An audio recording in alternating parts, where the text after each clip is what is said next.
Welcome back, story lovers, to another adventure beyond the stars.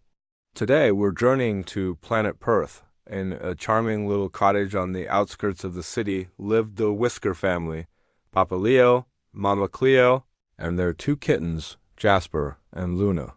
One fine day, a shimmering silver spaceship, looking like a polished river stone, landed gently in the Whiskers' backyard. The hatch just opened. Gleep and Glorp wobbled excitedly towards the cottage. Jasper and Luna ran out to greet their friends. "Gleep, Glorp, you're here!" Jasper shouted, waving his paws. Mama Cleo placed the platter of starlight cupcakes on the picnic blanket. But when Mama Cleo turned to the platter, she let out a gasp. The cupcakes were gone. All 12 of them had vanished without a trace. He began examining the scene. The mystery deepened. Who could have taken the cupcakes? Was it the mischievous pixel sprites from the digital dimension? Just as despair began to set in, a new sound filled the air. It wasn't a spaceship engine or a Zorpian gurgle. She smiled gently, her expression warm and reassuring. "My name is Scout Ilara," everyone gasped. Ilara explained. She activated the device, and almost immediately, the buzzing from the nest grew louder. Papa Leo walked over and shook her hand warmly. "Scout Ilara, we are in your debt. You saved our friendship picnic."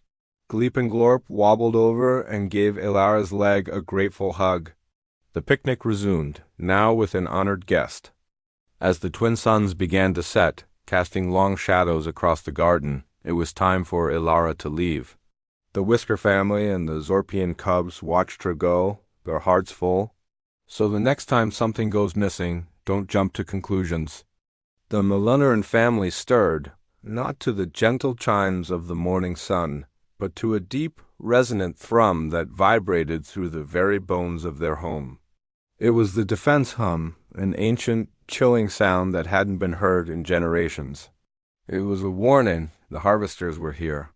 The 3 alien cubs, small and furry, whimpered and pressed close to their mother, their large, dark eyes wide with a primal fear.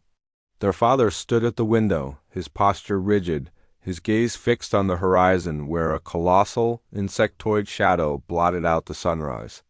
The harvester was a titan of gleaming, dark metal, its many legs scything through the valley floor, leaving devastation in its wake. It was a machine of pure, cold consumption, and it was heading straight for them. Just as despair began to settle over the family, a figure moved past them. It was Ela, the human they had taken in. Eli, who was usually so quiet, so unassuming, now walked with a purpose that seemed to radiate an unnerving calm. He didn't grab a weapon. He didn't run. He simply walked out the front door, across their small garden, and onto the path directly in the harvester's way. The family watched, breathless, as Eli sat down. He just sat, cross-legged, in the middle of the path, a tiny, fragile figure before the approaching behemoth. The harvester loomed over him, its shadow swallowing him whole. Its metallic legs paused, clicking and whirring as its optical sensors focused on the seemingly insignificant obstacle. It was a moment of absolute stillness, the universe holding its breath. The father of the Melunnira family whispered, his voice trembling, "What is he doing?" "He'll be crushed." Eli didn't flinch. He simply looked up at the towering machine, a calm defiance in his eyes. He slowly raised his hand, not in aggression, but as if to signal something. From a small device on his wrist, a soft, ethereal light began to glow, projecting a shimmering, invisible field around him. The field expanded, not with force, but with a gentle, persistent energy, washing over their house, across the valley floor, and reaching towards the sky.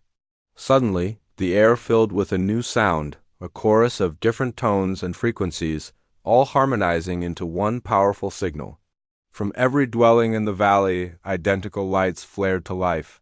Every family, every clan, every being that called this valley home activated their own signals, joining Eli's. They were all different species, often at odds with each other, but in that moment they were one. The harvester, a being of logic and calculation, hesitated. Its sensors flickered, trying to process this unexpected unity. This wave of coordinated energy that was not an attack but a declaration. Then the sky changed. Rifts of light tore open the heavens, and from them emerged ships, dozens of them. They weren't warships bristling with cannons. They were sleek, elegant vessels of human design, unarmed and silent. They descended gracefully, forming a protective ring in the upper atmosphere, their mere presence a statement more powerful than any weapon. The harvester's internal processors whirred, accessing ancient data files, cross-referencing this unique signature. The result was immediate and absolute. Human Cultural Protection Zone. High penalty for infraction. Do not engage. The machine, which had never known retreat, began to back away. Its massive legs moved in reverse, its formidable presence shrinking as it withdrew over the horizon. Back in the house, the Melunnira family watched, their fear replaced by awe. Eli walked back inside, a small, tired smile on his face. The cubs ran to him, nuzzling against his legs, their previous terror forgotten. The valley was safe. But more than that, it was changed. The shared moment of defiance had forged a bond between its disparate inhabitants, a unity they hadn't known was possible.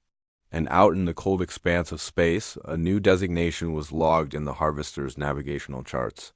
A small, previously insignificant valley was now marked with the most respected and feared symbol in the galaxy, a simple, stark warning, protected by humans. From that day on, the valley was truly at peace, not because of walls or weapons, but because a single, brave human had taught them the power of standing together.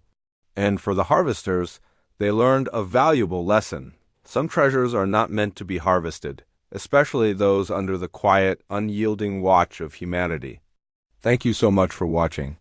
If you enjoyed this story, don't forget to like, subscribe, and hit that notification bell so you won't miss our next adventure into the cosmos.